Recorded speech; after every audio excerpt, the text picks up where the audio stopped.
Hi everyone, Sonia here, and you're watching Pouring with Sonia. Recently I did an embellishment where I did a Bob Marley silhouette on top of a kind of a nice tie-dye background, but I didn't want super crazy colors to compete with him, but still bright colors. And people had asked me how I did the background, so I thought I'd show you. It's a swirl chameleon.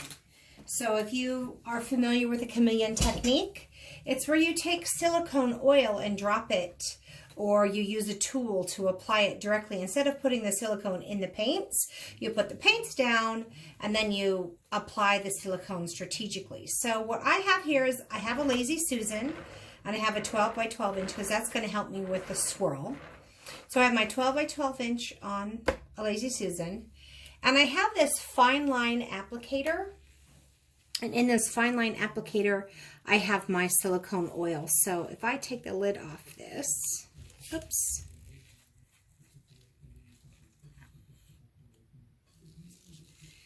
you'll see that it's like a really fine tip where it will come out still a little fast, but a little bit more controlled. Certainly than big, like the, this is the treadmill silicone oil, spot on silicone oil. So that's what I have in this applicator bottle, but any like a henna bottle or any fine tip applicator bottle would work for this. And I just have a whole bunch of colors mixed up, I don't know, in my tubes here. I just keep some pre-mixed paints, all different colors. It's just a 2-to-1 Floetrol to paint mixture. I haven't thinned down with water or anything. So I've got all my basic colors here, including black and white, a turquoise, a dark brown, a yellow ochre, a burnt sienna, copper, like a green ochre or green oxide, yellow, violet, pink. I have a Payne's gray, which is like one of my favorites, fire red, phthalo green, like a primary blue, and a phthalo blue. So those are the colors I have pre-mixed, so that's what we're going to work with today. This technique would look really good if you did some really bright, like tie-dye colors, which I could do. That would be fun. Or the last one I did with kind of earthy tones. So yeah, let's just start laying down some paint. And then the other tool that I'm going to use, I just have one of these little tools used to spread spackle, I think.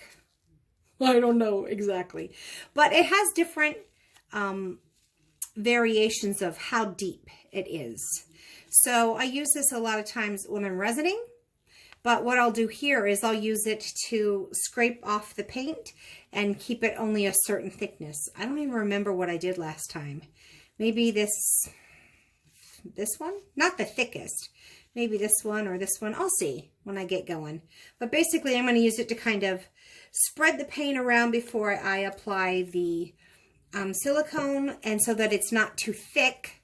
I don't scrape it all the way off with the flat side. I'm going to use one of these grooved sides. So that's the other tool that I have. That, my little applicator bottle, and then some pre-mixed paints, whatever color you want. There's no real trick to it. So I'm going to guess that they're a little bit on the thick side just because I wish I had an orange. Maybe I'll put a red and yellow next to one another. But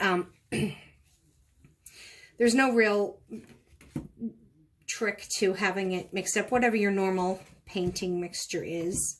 Mine's just 2-to-1 with regular Floetrol. So let's start with maybe kind of a bright color in the middle and then swirl out from there. So I'm just going to start by putting some yellow down. And then maybe a little bit of white in the middle of that. All right, and now let's just start having some fun. Now, I don't want to put, I do want to be kind of mindful. They're all going to get mixed together. But I don't want to maybe put green next to purple where I'm going to blend them together, because I am definitely going to mash them up. and make brown. So be a little bit conscientious of that. I said I wished I had some yellow, so I mean some orange. So maybe I'll put a little bit of red. I am totally just making this up. Haven't really planned it out, guys. So we're just going to have fun together. Oh, I got a little bit of clot there, so clear that off. I think I'll put a little bit of red right here. I don't want pink, so I'll put it on the outside of that. I mean, you know, outside of the white, and then maybe some here. Okay. And of course, I like red and blue together, so we'll do a little bit of blue here. Oh my goodness, I have little clots in all of them. I should have been better prepared. My applicator bottle is not playing nice with me. And I think I've had this problem before, and did I learn? No, because here I have the same problem happening to me again. Okay, I've cleared that out, I believe. You know, I mix these up, sometimes months go by, because it depends. Like, I've been doing so much with the Sheely Bloom technique lately that I haven't done many regular acrylic pours. So I'm going to put a little bit of blue here and around.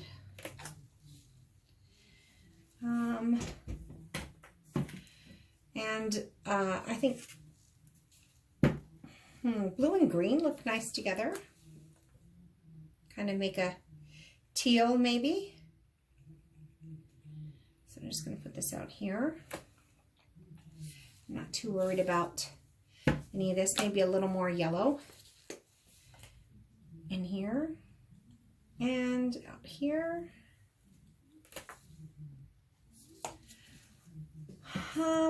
Maybe a little. I love Payne's Gray. Payne's Gray is one of my faves. It's like a really dark, rich blue. So I'll put a good amount of that, and maybe a little,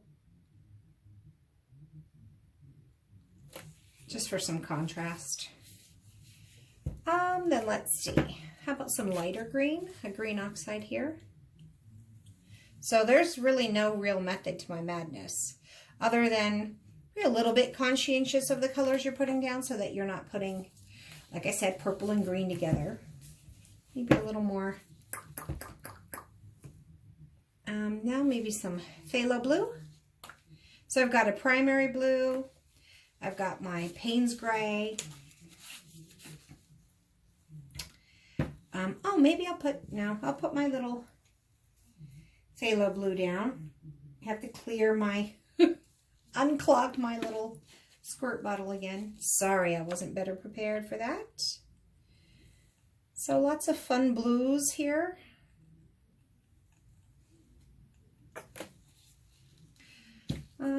Maybe a little more white right here. Ooh, let's put some turquoise now. Ooh, that's come out fast. I do love turquoise. Run it in here a little. And maybe some, next to this turquoise, maybe a little bit of burnt sienna.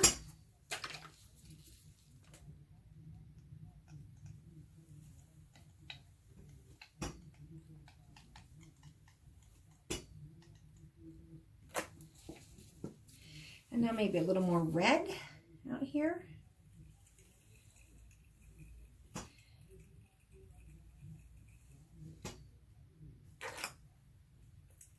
Oops.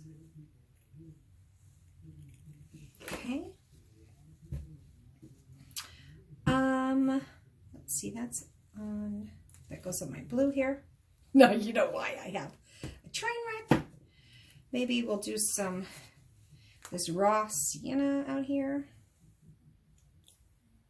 Oh, I got a little bit of a clog in my, uh-oh. Let me grab that with my hand. Sorry guys, just unclogging.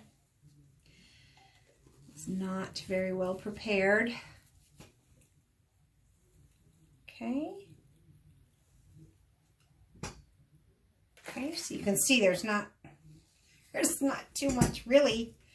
And I'm going to put a little bit of black, just kind of around for some contrast.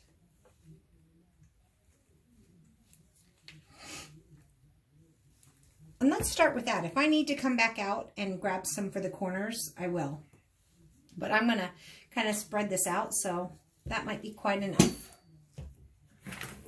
So let me move my paints out of the way because I'm going to be spinning, slowly spinning, but spinning my little turntable here, my little Lazy Susan. So a little bit of white in the middle and white here for a little bit of contrast, a little bit of black just for some, again, a little bit of contrast. So out of the way, wipe my hands. I don't want to drip. Okay. So now I think I'm going to start with kind of this medium, not the small, not where I'm scraping it all the way off, not the small and not the large, but maybe a medium. I'm just going to put it in the middle and just kind of spin. Oops. And just start spreading some of this paint around so that it gets covering everywhere here. I took it out to the corner, so to come back for that. Corner, come back, corner, come back. So that's kind of where we're starting. And now I'm going to take some of these colors and make sure I get all over my sides. Okay. I mean, that's kind of cool. I feel like I might want to go back over that middle again because I don't have, we'll see. Let me think about that for a second. Once I get these sides covered, just kind of globbing it on. I'm picking up some color that's dropped off.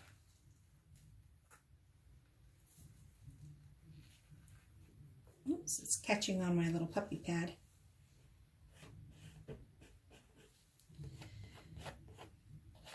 Okay, it seems like the center has more than the rest. So I think I do want to go back in. I don't want to make my paints too mixed because I don't want them to get brown. So I'm going to wipe my tool right here so that I'm not laying down. And I think I'll go with this small one and just kind of move it out a little. Just get some of that spread out a little so that I don't have it super thick in the middle. Okay? So spread it out a little. I'm trying to still not get, I didn't want to keep going on in here to the, I don't know, I just wanted to stop. I don't really know what I'm doing. I've only done this once, so. Oh, I missed some paint on this corner here. So let's go and get that side. I guess I should have spun that around, huh? And really looked. So I'll do that after I put the paint on the side here. Make sure I've got all of my sides covered. Because what's going to happen, I'm not going to be tilting this at all. So I want to make sure it's all covered before I start putting that oil down. And I have good coverage everywhere that I've looked so far. Just making sure. Okay, no bare spots up here, right? No. Okay. So now what I'm going to do, now let me wipe this back off.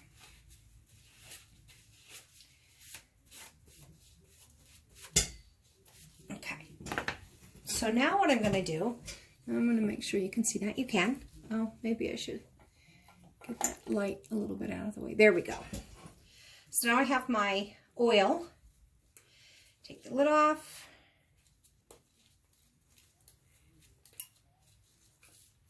Oops. Okay. And these cells are going to keep spreading. So I'm not going to go really tight. I'm going to go kind of space them out.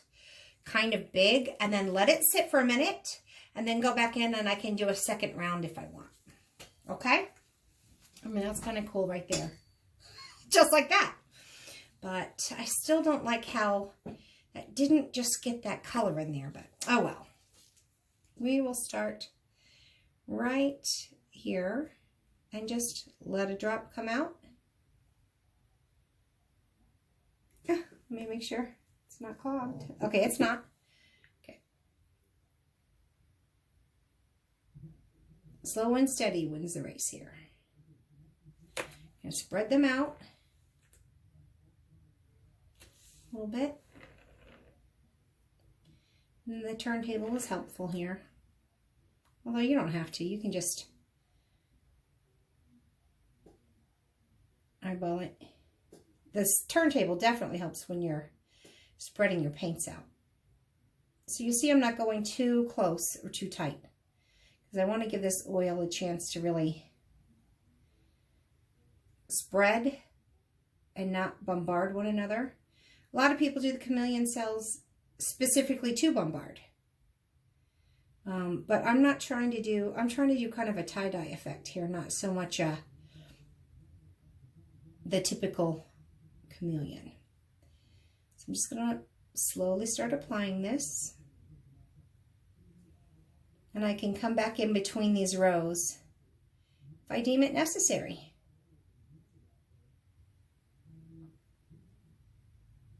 I'd say I'm going about 1 inch to maybe 1.25 inches or 1.5 inches. I'm not really a good measure, but you can kind of see for yourself where I'm going with this. You can go closer, whatever you want. But the idea of this is instead of, a lot of people will use like maybe a comb, you know, because that's really even spacing, and dip their comb in the oil and then lay it down. And get some nice cool, like you could do lines with that, or even like diamond shapes or real good geometric shapes if you were to use a tool like that. This I'm just doing freehand because I think tie-dye is kind of freehand, right? You bunch up and wad up a shirt and put a rubber band around it and throw it in the sink with the dye, and when you uncrinkle it, you got this kind of random, you still have a pattern, but it's a little random. And so that's all I'm trying to accomplish here. Hopefully some of the colors that are underneath are going to come up.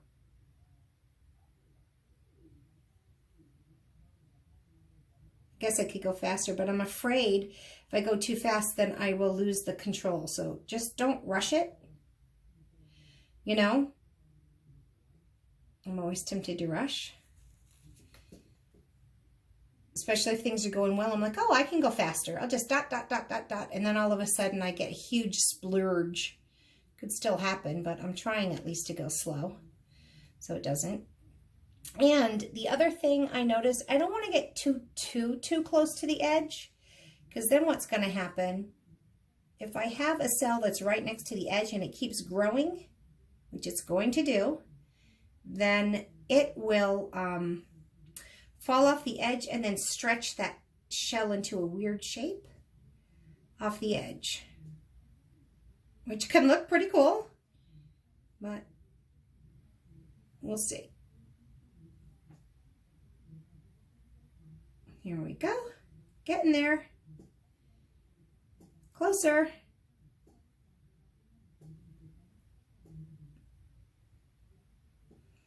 Okay, so I think now this would be my last. I'm not going to go any closer to the edge than that right there, but I will come here.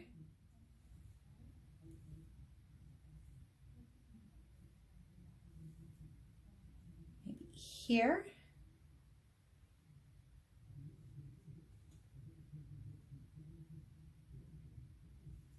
And then here. I haven't even really looked at what's happening with this oil because I'm so focused on making my pattern. And here. It's funny, I've got some circles where I don't even have any oil. Now, I'm going to just, I think, finish this corner off.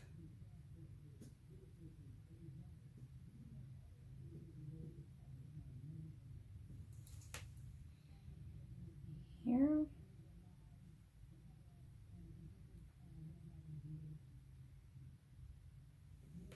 Here.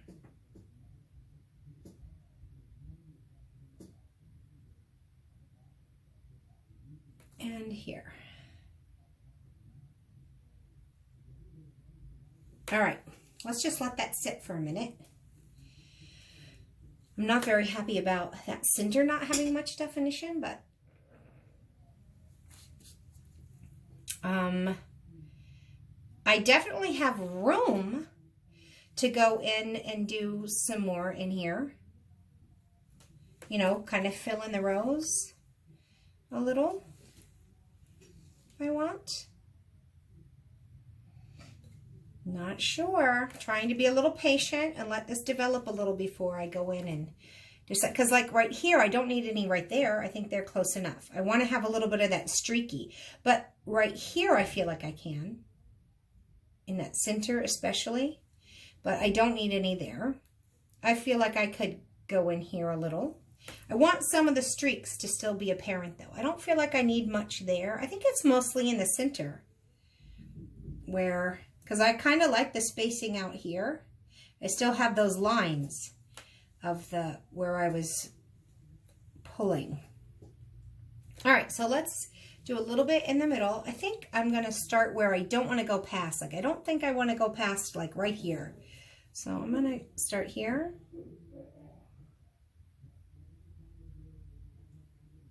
And kind of put them in between, maybe a little bit closer, because the center's more tight. And let's just see what happens with that. Maybe one here. Oh, I might ruin the spiral. Let's try one here. All right, now let's just wait and see what happens with that. So I don't mind it being, I want it maybe a little tighter in the middle, and then I don't mind it loosening up as it goes out. So this is it. It's not that hard.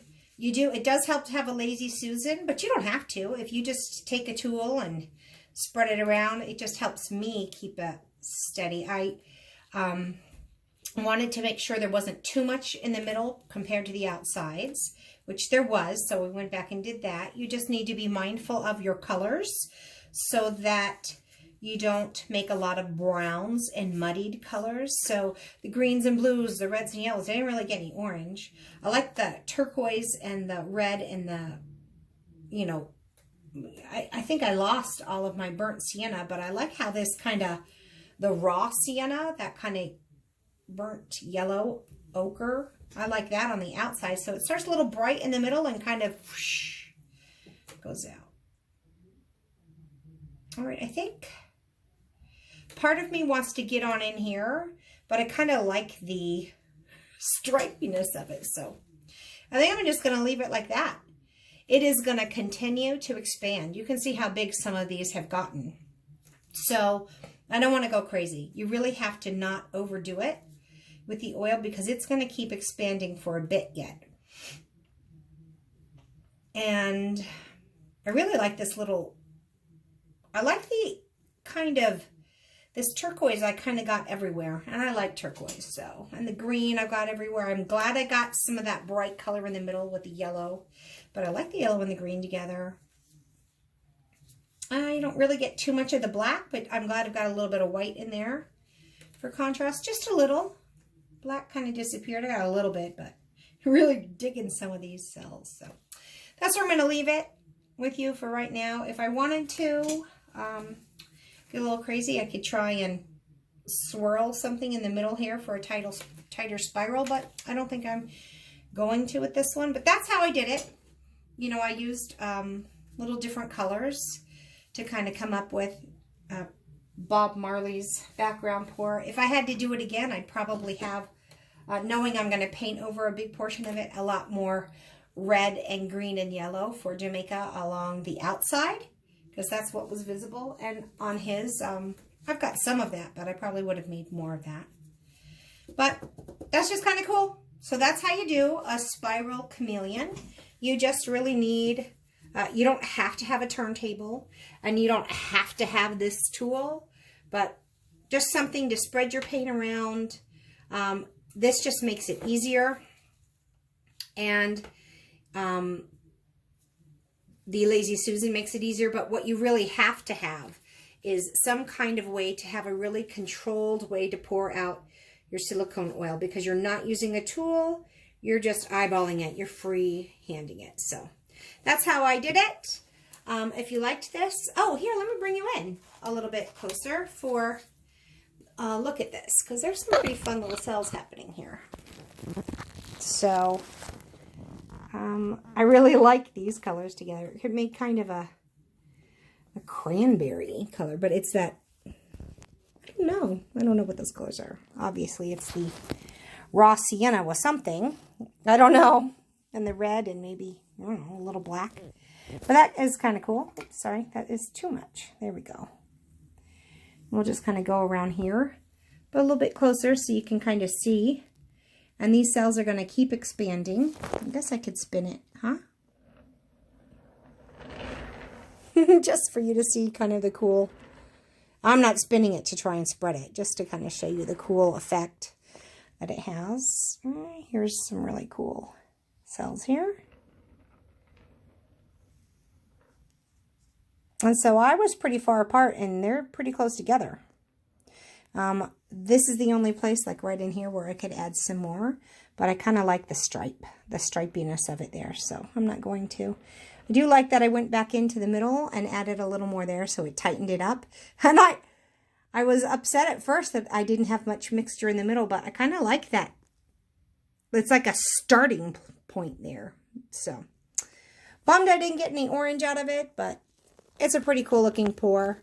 It's not that hard to do. Great for a beginner, as long as you've got that, got to have that fine tip applicator. But otherwise, you can use everything else you've got on hand. So I hope you like this. Please give it a thumbs up and like my channel. And until I see you again, have fun painting. All right, bye.